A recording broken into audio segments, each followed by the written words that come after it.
Hai hai hai, Assalamualaikum warahmatullahi wabarakatuh. Berjumpa lagi adik-adik di channelnya Guru Berbagi. Pada kesempatan kali ini, kita akan belajar membahas soal sumatif akhir semester 2 pada mata pelajaran Pendidikan Pancasila di kelas 4 berupa soal pilihan ganda. Nah, untuk mata pelajaran yang lainnya, bisa adik-adik lihat di video-video sebelumnya ya. Nah, yang baru menemukan channel ini, jangan lupa ya, like, komen, dan juga share. Terima kasih. Adik-adik, langsung aja yuk kita ke soal nomor 1. Simbol dengan gambar padi dan kapas melambangkan sebuah makna titik-titik. A. Keadilan dan kemakmuran. B. Kebutuhan pangan dan kendaraan. C. Kebutuhan pokok manusia. Atau D. Keadilan dan persatuan. Adik-adik, simbol dengan gambar padi dan kapas itu melambangkan sebuah makna keadilan dan kemakmuran. Sehingga jawabannya adalah A.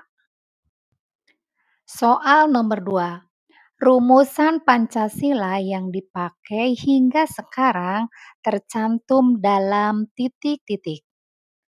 A. Ketetapan MPR. B. Batang tubuh Undang-Undang Dasar 1945. C. Keputusan Presiden. Atau D. Pembukaan Undang-Undang Dasar 1945.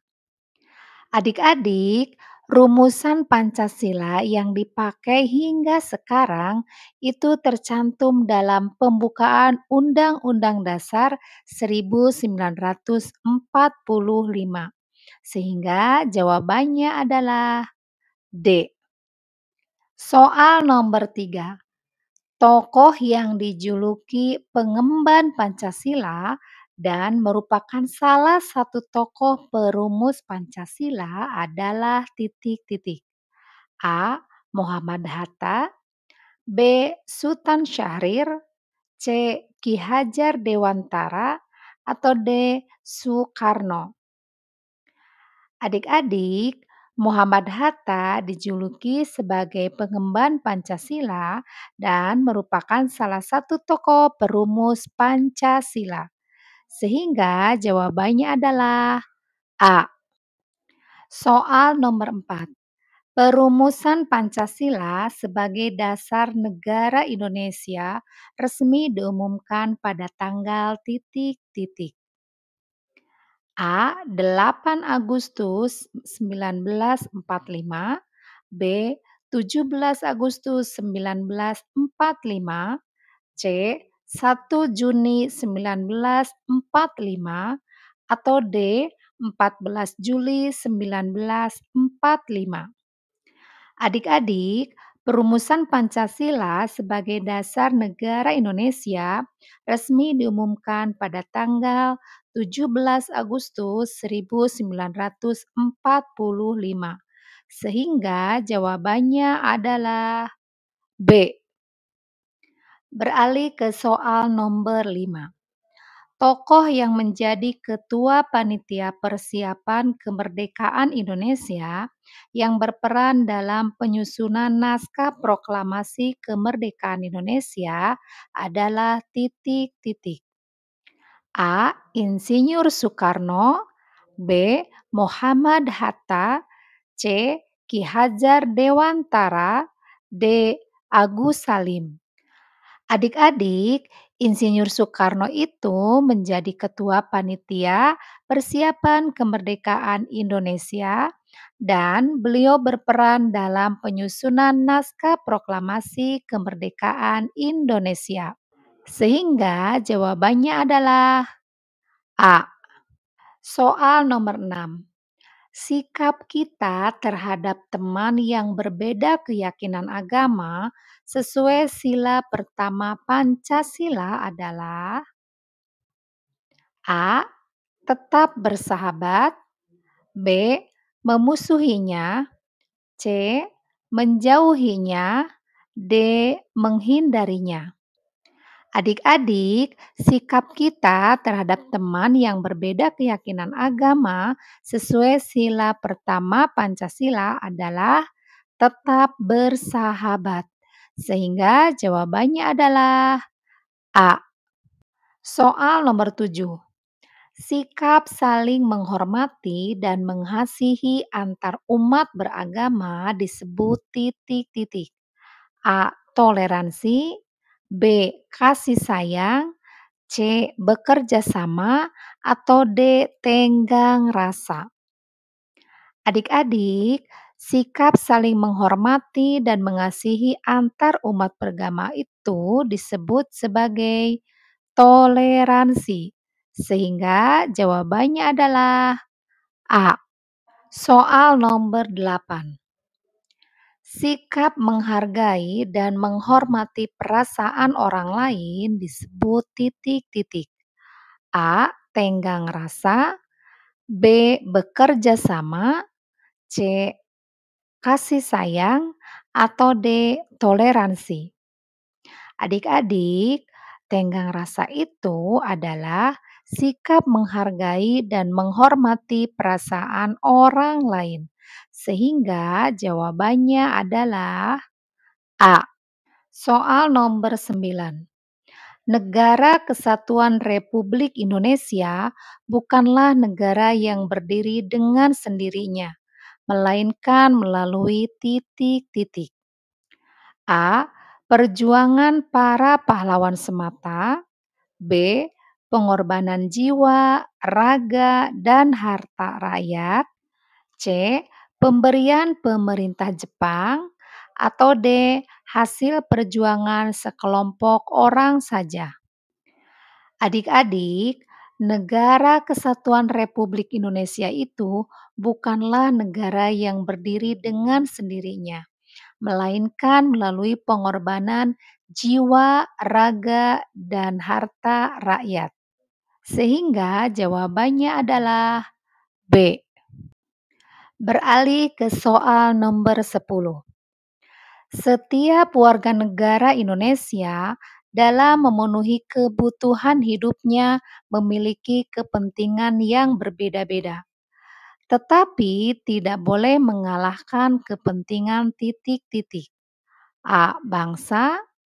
B. Presiden. C. Golongan atau kelompok. D. Pemerintah. Adik-adik, setiap warga negara dalam memenuhi kebutuhan hidupnya memiliki kepentingan yang berbeda-beda ya, tapi tidak boleh mengalahkan kepentingan bangsa. Sehingga jawabannya adalah A. Soal nomor 11. Keutuhan bangsa Indonesia harus dijaga dari segala ancaman, baik dari dalam maupun dari luar. Ancaman terhadap kesatuan dan keutuhan NKRI yang berasal dari dalam dapat berupa titik-titik. A. Konflik antar suku. B. Penjajah negara lain. C. Pengaruh budaya asing. D. Serangan negara lain. Adik-adik, keutuhan bangsa Indonesia harus dijaga dari segala ancaman, baik dari dalam maupun dari luar. Nah, ancaman terhadap kesatuan dan keutuhan NKRI berasal dari dalam dapat berupa konflik antar suku. Sehingga jawabannya adalah A. Soal nomor 12.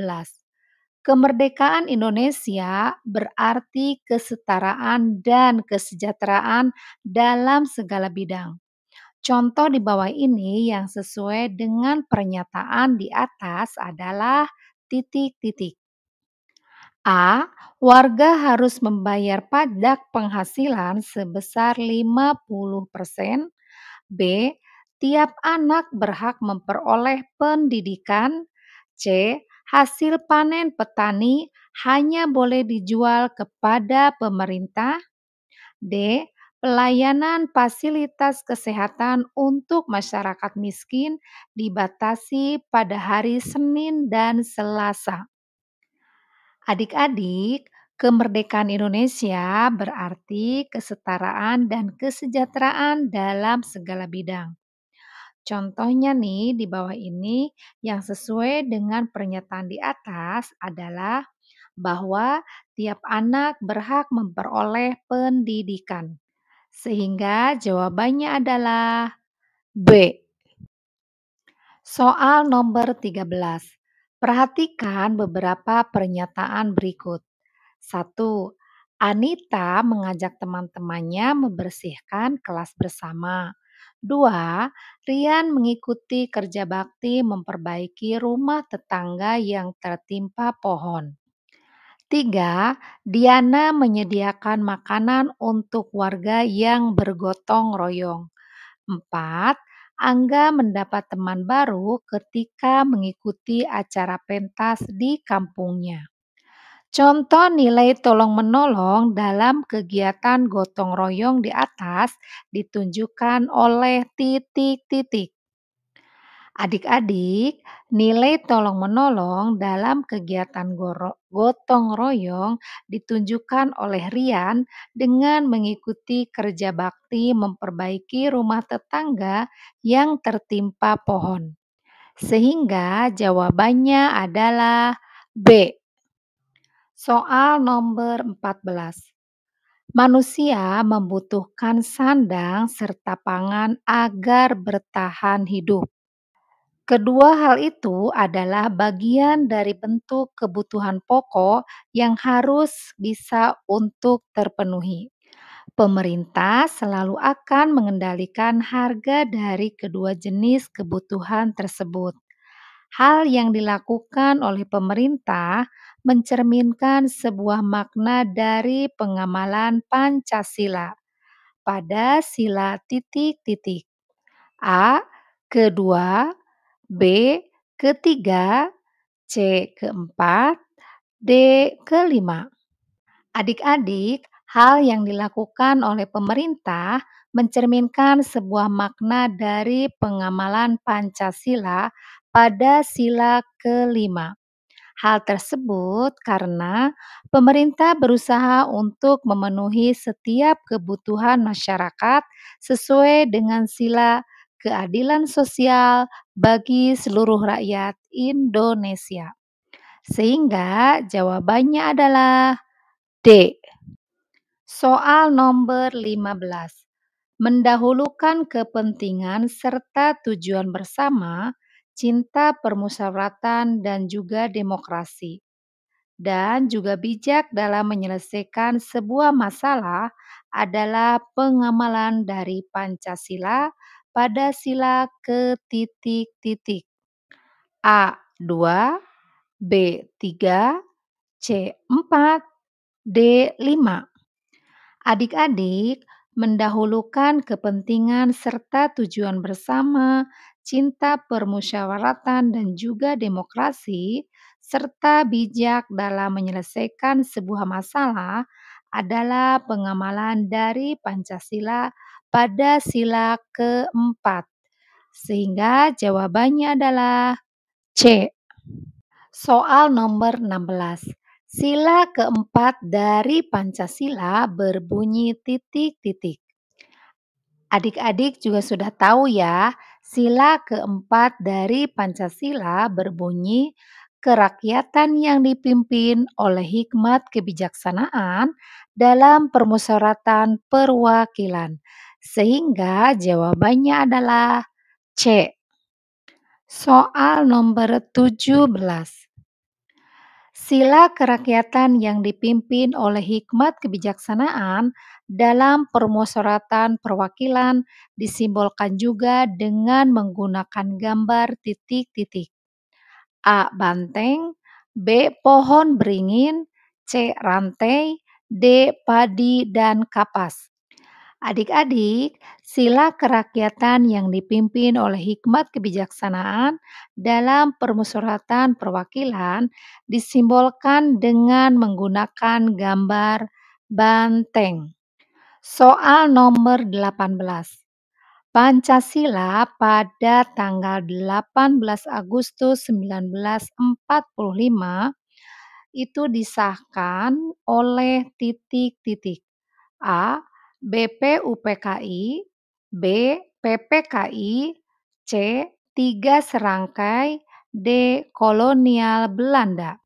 Adik-adik, yang mengesahkan Pancasila pada 18 Agustus 1945 adalah PPKI. Sehingga jawabannya adalah B. Soal nomor 19. Andre secara tidak sengaja telah menginjak kaki Budi.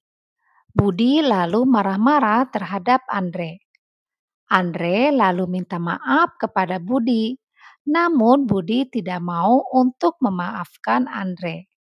Tindakan dari Budi mencerminkan sebuah sikap titik titik. A. Tegas, B. Sombong, C. Pemberani, D. Jujur. Adik-adik, tindakan Budi mencerminkan sebuah sikap sombong karena tidak mau memaafkan Andre yang sudah meminta maaf. Sehingga jawabannya adalah B. Soal terakhir. Contoh perbuatan yang bertentangan dengan sila ketiga Pancasila adalah titik titik. A. Gotong royong membersihkan lingkungan. B. Berkelahi dengan siswa lain. C. Berdoa sebelum belajar.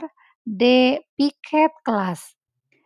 Adik-adik, berkelahi dengan siswa lain termasuk perbuatan yang bertentangan dengan sila ketiga Pancasila, yaitu Persatuan Indonesia. Sehingga jawabannya adalah B. Demikian video pembahasan soal kali ini. Tunggu video-video pelajaran yang lainnya ya. Terima kasih.